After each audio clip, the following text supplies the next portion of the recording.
been telling you about the dropping loonie for months now, trading at its lowest level in years, and then those GDP numbers. So how about this? We've got a special feature for you today on how you can get the biggest bang for your buck. We're calling it Stash Your Cash, and we've been asking you to share your budget tips on Twitter. And I would also like to welcome here in studio with me Kerry Taylor. She's here to look at some of those tips. She's a personal finance blogger and author with your own wonderful list of money-saving tips. And this has sparked quite a conversation on Twitter this morning. I'm interested to see some of the tips that people are sending us. So let's start with the morning routine. This is a morning show and people like to save their pennies from the get-go. So what do you suggest? Thank you, Jennifer. Well, first of all, coffee. We all love, the caffeinated beverages.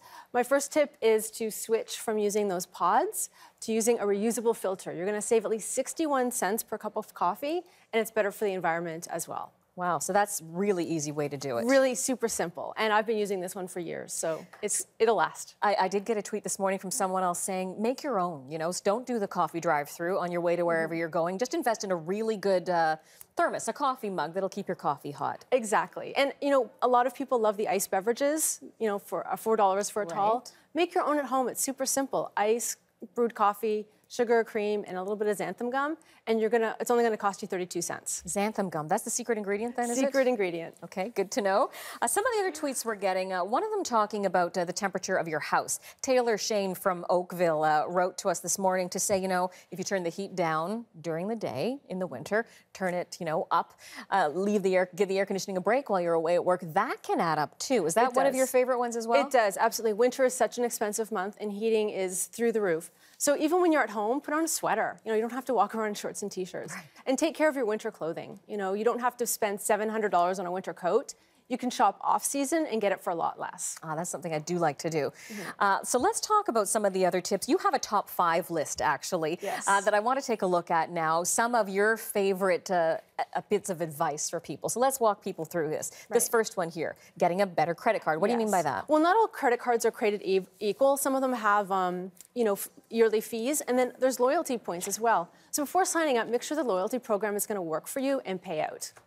And if not, switch to a no-fee credit card and always pay off that plastic every month. Yeah, good advice. Yeah. Okay, so what are some of the other ones here as we wait for number 4? There you go. Fire your bank. Yes. I mean, Canadians love to stick with their banks. They stay for years and years and years. And I always say, if you're paying money for your checking account, you're paying too much. There's a number of free options out there. And so negotiate with your bank and see if you can get that fee dropped. And if not, make the switch. You vote with your feet and you vote with your dollars. So fire your bank. That's one thing CBC's Marketplace is looking at in their special show on this tonight, and seniors in particular, telling them to watch out for the fees that you can get reductions on once you hit a certain age as well. You can always negotiate.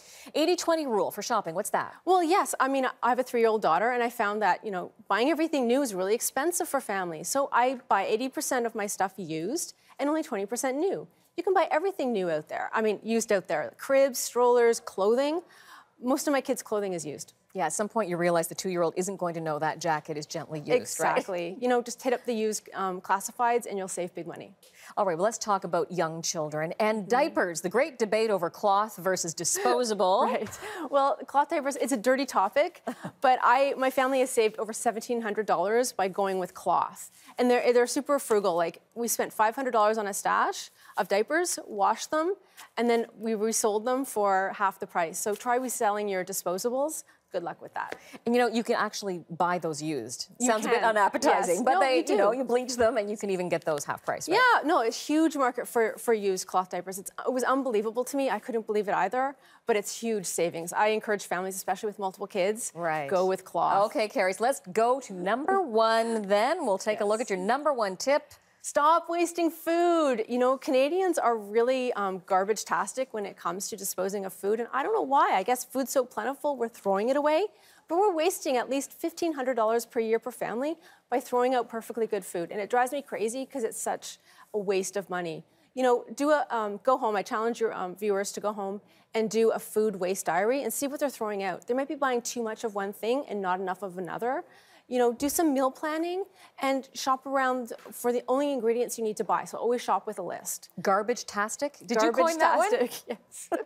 I like that. I think that might catch on. We're trash-tastic. It's horrible. Thanks for these tips. You know, something certainly food for thought for everybody today as we look for ways to save those precious pennies as that loonie drops as well. Thanks for stopping by. Thank you, Jennifer. We want to encourage this discussion too. You know, you can keep tweeting your money-saving tips. Kerry will be online responding to as many as she can. Our conversation's been going on all morning. We do love to hear from you. Follow her on Twitter.